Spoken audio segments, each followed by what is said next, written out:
ಪ್ರಹ್ಲಾದ್ ಜೋಶಿ ಅಲ್ಲ ಮೋದಿಯವರನ್ನೇ ಸೋಲಿಸುತ್ತೇವೆ. ಕೆಪಿಸಿಸಿ ಕಚೇರಿಯಲ್ಲಿ ಸಚಿವ ಸಂತೋಷ್ ಲಾಡ್ ಅವರು ವಿಶ್ವಾಸದ ಮಾತುಗಳನ್ನಾಡಿದ್ದಾರೆ.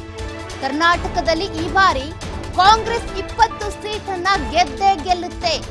ಒಂದ್ ಕಡೆ ವಿನಯ್ ಸೊರಕೆ ಅವರು ಬಿಜೆಪಿ 10 ಸೀಟ್ ಗೆಲ್ಲೋದು ಕಷ್ಟ ಅಂತ ಹೇಳಿದ್ರೆ, ಇತ್ತ ಸಚಿವ ಸಂತೋಷ್ ಲಾಡ್ ಅವರು ಕರ್ನಾಟಕದಲ್ಲಿ ಈ ಬಾರಿ ಕಾಂಗ್ರೆಸ್ 20 ಸೀಟ್ ಗೆಲ್ಲುತ್ತೆ ಅನ್ನುವಂತ ಆತ್ಮವಿಶ್ವಾಸದ ಮಾತುಗಳನ್ನಾಡಿದ್ದಾರೆ.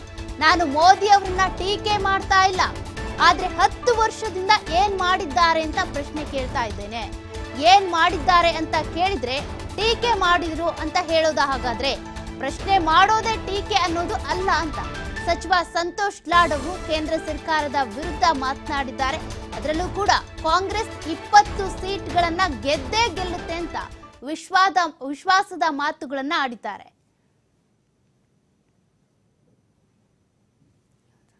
ಸ್ಟೇಟ್ ನಲ್ಲಿ will be winning round but 20 seats ಅಂತ ನನ್ನ ಅಭಿಪ್ರಾಯ ಅಂತ ಈ ಸಂದರ್ಭದಲ್ಲಿ ಹೇಳಿದ್ದೇನೆ. ಪ್ರಹ್ಲಾದ್ ಜೋಶಿ ಅವರನ್ನ ಮೋದಿ ಅವರನ್ನ ಸೋಲಿಸ್ತೀವಿ.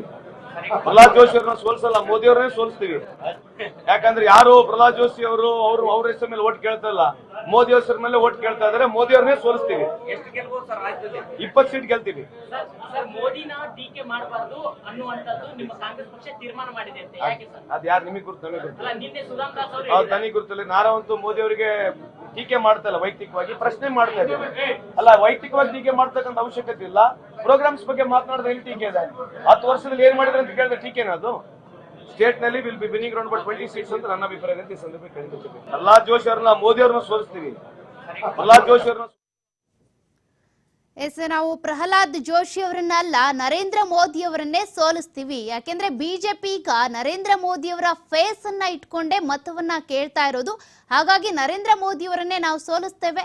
ರಾಜ್ಯದಲ್ಲಿ 20 ಸೀಟನ್ನ ನಾವು ಕಾಂಗ್ರೆಸ್ನವರು ಗೆದ್ದೇ ಗೆಲ್ತೇವೆ ಅನ್ನುವಂತಹ ಆತ್ಮವಿಶ್ವಾಸದ ಮಾತುಗಳನ್ನ ಸಚಿವ ಸಂತೋಷ್ ಲಾಡ್ ಅವರು ಆಡಿದ್ದಾರೆ.